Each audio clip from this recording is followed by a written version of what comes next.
तो फिल्म के शुरू में हमें रेड सूट पहने एक लड़की को बेड के ऊपर बैठा हुआ दिखाया जाता है। अचानक कोई न दिखाई देने वाली एक चीज उसकी पहनी ज्वेलरी और वेल को खोल देती है। अब सीन कट होकर हमें 3 लड़कियों को दिखाया जाता है जो तीनों ही एक घर से हैं और ये तीनों मिलकर चिकन की एक शॉप बनाई है। ये तीनों दुकान जाती हैं और अपने आज के ऑर्डर बनाने शुरू कर देती हैं। सीन कट होकर हमें घर में रेंटी और उसके हस्बैंड बोवो की बेटी को दिखाया जाता है। वह लड़की अपने डैड से रिक्वेस्ट करती है कि आप मुझे स्कूल छोड़कर आना, क्योंकि आज घर की सब लेडीज बहुत पहले से ही शॉप पर चली गई थीं। बोवो राजी हो जाता है और ठीक इतने में ही उसका भाई वायु यहाँ आता है अपने हाथ में एक मुर्गा लेकर। वायु कुछ नहीं करता था, सारा दिन घर पर रहता और अपने मुर्गों को फाइट कराता था। बोवो चिंतित होकर उससे कहता है कि यह क्या जीवन है, देखो तुम्हारी वाइफ को, वह प्रेग्नेंट होकर भी काम पर जाती है, क्या तुम्हें उस पर दया नहीं आती? लेकिन वायु कहता है कि मैं जो कर रहा हूँ वह एक बहुत बड़ा इन्वेस्टमेंट है, एक दिन हम यह ही देकर अमीर होंगे। सब ब्रेकफास्ट की टेबल पर जमा हो जाते हैं, जहाँ बोवो की मॉम बहुत ज्यादा गुस्सा कर रही थी रेंटी पर, क्योंकि आज ब्रेकफास्ट न बनाकर ही अपनी शॉप पर चली गई थी। तभी तक तीनों घर वापस आ जाती हैं। ओल्ड लेडी सिटी को तो कुछ नहीं कहती, बल्कि रेंटी को डांटती है।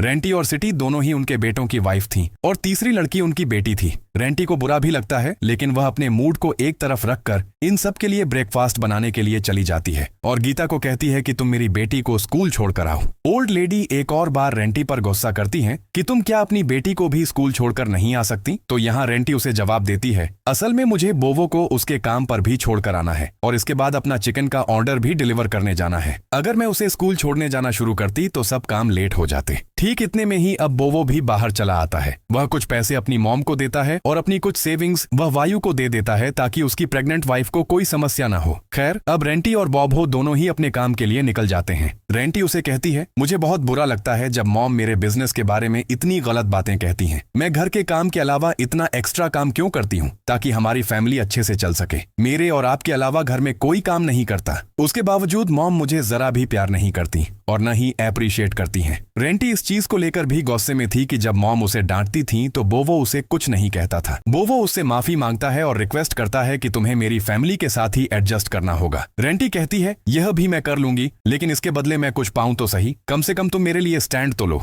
इस तरह बात करते करते ये लोग पोर्ट पर पहुंच जाते हैं जहां बोवो काम करता था। बोवो को ड्रॉप करने के बाद रेंटी को अपने काम पर जाना होता है और चिकन डिलीवर करने के बाद जैसे ही वह घर वापस आती है तो देखती है कि उसकी मॉम रो रही थी। वह इन दोनों के पास जाकर पूछती है, तुम दोनों क्यों रो रहे हो? उसे बस इतना ही कहना था कि मॉम गुस्से में उस पर फूट पड़ी। उन्होंने फिर से रेंटी को डांटना शुरू कर दिया। फिर रेंटी को बताया कि उसकी बेटी का एक्सीडेंट हुआ है। ये सुनकर तो रेंटी की जैसे जान ही निकल गई और वह उल्टे पांव हॉस्पिटल पहुंची। हॉस्पिटल जाते ही उसकी गीता के साथ मुलाकात होती है, जो उससे माफी मांगती है यह कहकर कि यह सब उसी की गलती है। असल में वह खुद ही नीना को स्कूल से पिक करना भूल गई थी। देर होने पर वह जब खुद घर आने लगी तब कार के साथ उसका एक्सीडेंट हो गया। वह डॉक्टर के पास जाती है और उनसे नीना की कंडीशन पूछती है। डॉक्टर बताते हैं कि नीना की हालत बहुत खराब है। रेंटी उनके सामने रोने लगती है। डॉक्टर उसे हिम्मत देते हैं और उसे प्रेयर करने को कहते हैं। रेंटी अब अकेले ही हॉस्पिटल में बैठी थी। वह इतनी विचलित थी कि उसे देखकर एक बूढ़ी महिला उसके पास आई, जिनका नाम अटारी था। उन्होंने रेंटी को कुछ खाने को दिया और बोला, मैं जानती हूँ तुम तुम्हारी बेटी के लिए चिंतित हो, इसलिए तुमने सुबह से कुछ नहीं खाया। रेंटी हैरान होती है। उसने तो इस महिला को उसकी बेटी के विषय में कुछ नहीं बताया, लेकिन खैर वह उन्हें कुछ नहीं कहती है। अब उस ओल्ड लेडी उसे एक पेपर देकर जाती है और उसे कहती हैं कि अगर तुम्हारी बेटी का इलाज यहाँ से नहीं किया जा सकता तो तुम इलाज के अन्य तरीके भी सोच सकती हो। यह कहकर वह वहां से चली गई। रेंटी को बताया जाता है कि उसकी बेटी को बचाने के लिए उसकी एक बहुत बड़ी ब्रेन सर्जरी करने की जरूरत है, जिसके लिए बहुत पैसों की जरूरत होगी। रेंटी के पास जितनी सेविंग्स थी ब्रेन सर्जरी के लिए वह कम थी। वह अपनी गाड़ी भी सेल करने का डिसाइड करती है, लेकिन पैसों का इंतजाम अभी भी पूरा नहीं हो रहा था। इस कारण वह घर जाकर सबके पास घर बेचने की रिक्वेस्ट करती है, तो मॉम और वायु ऐसा करने से मना कर देते हैं। रेंटी के घर के लोगों में से कोई भी उसकी बेटी के लिए कुछ करने को राजी नहीं था। यहाँ तक कि वायु रेंटी के हस्बैंड की सेविंग्स भी उसे देने से मना कर देता है, ये कहते हुए कि वे उसकी वाइफ के काम आएंगे। रेंटी अपने हस्बैंड से भी कांटेक्ट नहीं कर पा रही थी, क्योंकि उसकी जॉब समुद्र के बीच शिप पर थी।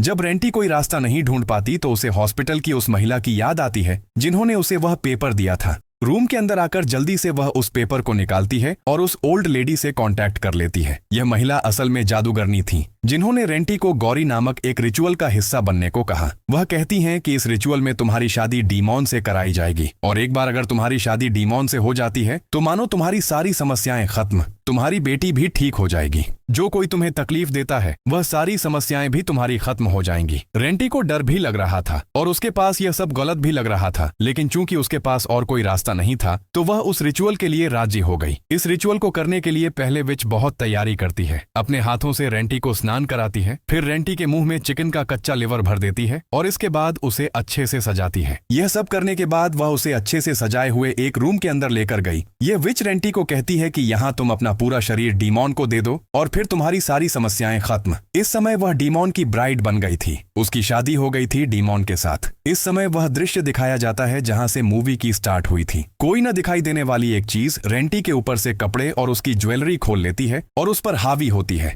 बाहर खड़ी विच यह सब कुछ देख रही थी और बहुत खुश हो रही थी। जैसे ही यह सब कुछ खत्म होता है तो विच रेंटी के पास आती है और उसे कुछ चीजें देते देते कहती है, आज से तुम्हें हर सप्ताह बाद जरूर ही उस डीमॉन को चिकन का लिवर देना होगा। आज रेंटी के लिए विच ने यह काम खुद कर दिया था, लेकिन आज के बाद रेंटी को यह खुद करना होगा। अब हमें अगले दिन के घर का दृश्य दिखाया जाता है जहां वायु बहुत ज्यादा चिंतित था क्योंकि उसका एक रूस्टर खो गया था। ठीक इतने में ही वायु को उसकी मॉम बुलाकर कहती हैं कि मुझे हॉस्पिटल लेकर चलो, मुझे नीना से मिलना है। लेकिन वायु इस समय मूड में नहीं था और सिटी को तो वैसे ही गुस्सा हुआ था क्योंकि रेंटी के न होने के कारण घर का सारा काम उसे करना पड़ा था। इनकी इन सब बातों के बीच में अचानक से एक कार आकर उनके घर के सामने खड़ी होती है, जिसके अंदर से नीना निकलकर अपनी ग्रैंडमा के पास चली आती है, जहां ग्रैंडमा उसे देखकर बहुत खुश थी। वहीं सिटी हैरान थी कि नीना का इस तरह एक दिन में ठीक हो जाना लेकर। वह यह बात वायु को भी कहती है, लेकिन वायु उसे कहता है, शुक्र करो कि घर बिकने से बच गया और हमें कोई पैसा भी नहीं देना पड़ा। लेकिन सिटी रेंटी पर नजर रखनी शुरू कर देती है। एक दिन वह देखती है कि रेंटी पूरे घर की खिड़कियां और दरवाजे बंद कर काउच पर बैठी थी।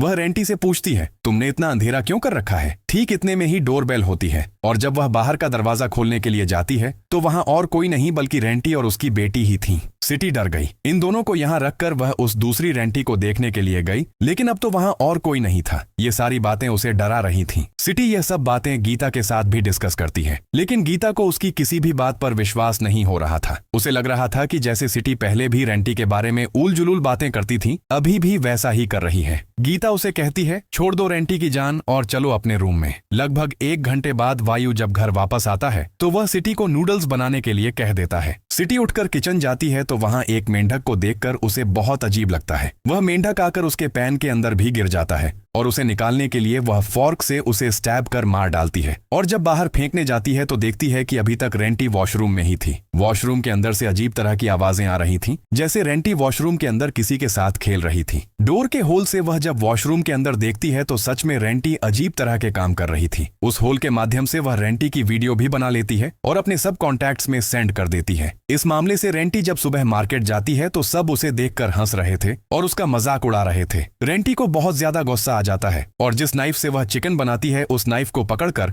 वह सिटी को मारने के लिए उसकी तरफ बढ़ती है। यहाँ सिटी उससे डरकर यह तो मान लेती है कि वीडियो फैलाने का काम उसी ने किया है, लेकिन उसे उलटा ये कहती है कि पिछले कुछ दिनों से तुम्हारे काम बहुत खराब हैं। मैं तुम्हारी सच्चाई सबके सामने लाना चाहती थी। सब तुम्हें अच्छा इंसान मानते हैं, लेकिन तुम अंदर से क्या हो और क्या करती हो। ये सुनकर रेंटी को और ज्यादा गुस्सा आ जाता है और वह सिटी के गले पर स्टैब करने ही जाएगी, उतने में गीता आकर उसे रोक देती है। खैर, रात हो जाती है और हम इन सबको घर में देखते हैं। वायु आज रात भी देरी से घर आता है और सिटी को नूडल्स बनाने के लिए किचन भेज देता है। सिटी जब किचन जाती है तो देखती है कि नूडल्स पहले से ही बन रहे थे। वह हैरान थी कि नूडल्स किसने बनाए। वह घूमी तो उसके पीछे रेंटी खड़ी थी। सिटी डर जाती है। अब रेंटी उसे एक तरफ हटाकर उस उबलते पानी के अंदर हाथ डाल देती है और उसके अंदर से एक फ्रॉग निकालकर उसे चबाकर खा लेती है सिटी की आंखों के सामने। यह देखकर सिटी जल्दी से वायु को जगाने के लिए जाती है, लेकिन उसने देखा वहां रेंटी ही सोई थी, जो अचानक से उस पर हमला करती है और उसका गला दबाकर उसे मार डालती है और फिर वह उसका पेट अपने हाथ से चीरकर उसका लिवर निकालकर खा लेती है और फिर उसे ऐसे ही मरने के लिए छोड़कर यहाँ से चली जाती है। असली वायु सुबह घर वापस आता है। गीता उसे कहती है, जाओ अपने रूम से सिटी को उठा लो, हमें मार्केट भी जाना है। वायु जब रूम जाता है तो सिटी रूम में नहीं थी। वह उसके लिए चिंतित हो जाता है और उसे पूरे घर में ढूंढता है। जब वह उसे नहीं पाता तो मॉम उसे कहती हैं, क्या पता सिटी अपने पेरेंट्स के घर चली गई होगी रेंटी के साथ झगड़े के बाद। अब चूंकि सिटी नहीं मिल रही थी इसलिए मॉम रेंटी को डांटना शुरू कर देती है। तब गीता रेंटी को सपोर्ट करती है। पहले सिटी ने ही उसकी गलत वीडियो बनाकर वायरल की थी। अब अगली रात हमें दिखाया जाता है कि रेंटी फिर से स्नान करने के लिए जाती है। वह भयानक अंदाज में अपनी बेटी को भी कहती है, क्या तुम मेरे साथ स्नान करोगी? यह देखकर उसकी बेटी बहुत डर जाती है और गीता से कहती है कि क्या मैं आज आपके रूम में सो जाऊंगी? गीता राजी हो जाती है। अब अगली सुबह पहली बार इतने हादसों के बाद हम रेंटी को नॉर्मल देखते हैं। सुबह होते ही रेंटी अपने घर के बैकयार्ड जाती है तो वहां उसे सिटी की डेड बॉडी दिखाई देती है। ये देखकर वह डर जाती है। वह विच के पास आई और पूछा कि यह सब क्या चल रहा है। तो उस विच ने बहुत आराम से उसे बताया कि डीमॉन अब तुम्हारी बॉडी के अंदर रहना शुरू कर चुका है, क्योंकि उसने तुमसे शादी की है। इसलिए जो कोई तुम्हें नुकसान पहुंचाने की कोशिश करेगा, डीमॉन उसे मार डालेगा। ये सुनकर रेंटी दुख में चिल्लाना शुरू करती है और विच से कहती है कि अब और मैं सहन नहीं कर सकती, मैं अपनी फैमिली में और प्रॉब्लम नहीं देखना चाहती। तो यहाँ विच उसे कहती है, तुम जो चाहो करो या जो चाहो मांगो, तुम अब हमेशा के लिए डीमॉन की ब्राइड रहोगी। रेंटी दुख में रोते रोते घर वापस आई। सीन कट होकर हमें रात में वायु को दिखाया गया कि जब वह रात में रूस्टर की लड़ाई करा रहा था, तब उसने भीड़ के बीच खड़ी खून में सनी सिटी को देखा। वह सब कुछ छोड़कर सिटी को देखने के लिए उसके पीछे चला जाता है, लेकिन वहां कोई नहीं था। वह वापस आया तो उसे पता चला कि वह अपना गेम भी हार गया है और वह अपने रूस्टर को भी अब घर नहीं लेकर जा सकेगा। घर आया तो वह अपने आसपास अजीब चीजें देखने लगा। वह अजीब चीज उसे एक गड्ढे के पास लेकर गई, जहां उसने अपनी वाइफ सिटी की मृत लाश देखी। यह देखकर वह टूट गया। वह आकर ही रेंटी का गला पकड़ लेता है और उससे पूछना शुरू कर देता है कि क्यों मारा तुमने सिटी को? क्या बुरा किया था उसने तुम्हारा? रेंटी उसे कहती है, यह सब मैंने नहीं किया। तो वह उसे अपनी शर्ट दिखाता है और कहता है, मैं जानता हूं यह तुमने ही किया है। अब मॉम, जिन्हें सबसे ज्यादा अपने घर के सम्मान की चिंता थी, वह वायु को समझाती हैं, देखो यह बात घर के बाहर नहीं निकलनी चाहिए। अगर किसी को पता चलता है कि हमारे घर की लेडीज किलर हैं, तो लोग बहुत बातें बनाएंगे। यही अच्छा है कि चुपचाप तुम अपनी वाइफ को दफन कर दो। वायु अपनी मॉम की बात मानकर अपनी वाइफ को दफन कर देता है। जब वह यह कर रहा था तब उसने देखा कि रेंटी उसके रूस्टर के पास जा रही है। वह जल्दी से उसके पीछे जाता है तो अचानक से रेंटी उसे उठाकर दूर फेंक देती है। रेंटी इसके बाद उसे न छूकर उसकी आंखें निकाल देती है और फिर उसे ऐसी जगह लेकर जाकर फेंकती है कि ऊपर से शिटर टूटकर उसके ऊपर गिरता है और वह वहीं मर जाता है। घर के अंदर गीता की नींद रेंटी की चीखने की आवाज से टूटी,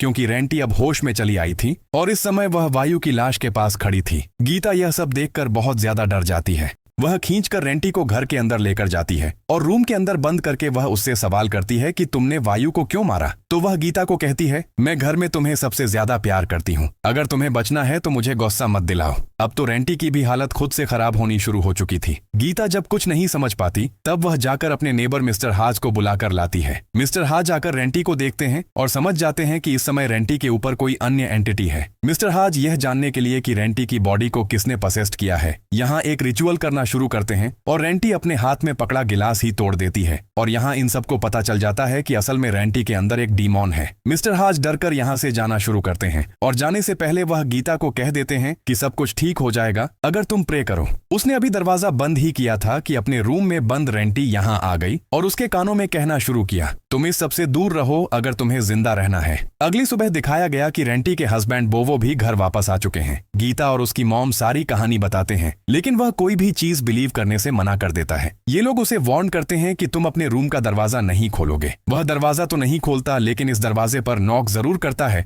और वह एक भयानक पुरुष की आवाज सुनता है कि तुम इस घर के अंदर नहीं आ सकते। यह आवाज सुनकर उसे अजीब लगा। वह देखना चाहता था कि अंदर कौन है। उसने रेंटी को अजीब हालत में देखा और अचानक से उसकी आंखों के सामने एक डीमॉन की आंख चली आई, जिसके डर से वह भी नीचे बैठ गया। अब तो बोवो का विश्वास होना शुरू हो चुका था गीता की बातों पर। इस कारण वह गीता के साथ इस सारी चीजों का समाधान ढूंढने के लिए निकल जाता है। जब घर में मॉम नीना को रेंटी को देने के लिए खाना देती है और नीना जब यह खाना लेकर रेंटी के पास जाती है तो रेंटी बहुत भयानक लग रही थी। वह अजीब अंदाज में नीना से कहती है, मुझे खोल दो। अपनी मॉम की ऐसी हालत देखकर नीना को रोना आ जाता है। यहाँ गीता बोवो को बता चुकी थी कि उस दिन हॉस्पिटल में रेंटी को एक अजीब महिला मिली थी। ये लोग हॉस्पिटल भी आते हैं, लेकिन यहाँ अब उन्हें वह महिला कहाँ मिलने वाली थी। यहाँ घर में दिखाया जाता है कि रेंटी के अंदर का डीमॉन नीना को धमकी देता है कि आज तुम सब मारे जाओगे। वह यह बात जाकर अपनी ग्रैंडमा को कहती है और ग्रैंडमा बोवो को कॉल कर यह सब बता देती हैं और उन्हें जल्दी घर आने को कहती हैं। वे नहीं जानते थे कि इस समय रेंटी उनके पीछे ही खड़ी थी। इसके बाद बस इस ओल्ड लेडी की चीख ही सुनाई देती है। नीना जब यहाँ आई तो हमें ओल्ड लेडी को मरी हुई हालत में देखने को मिला और उसके पीछे रेंटी भी है।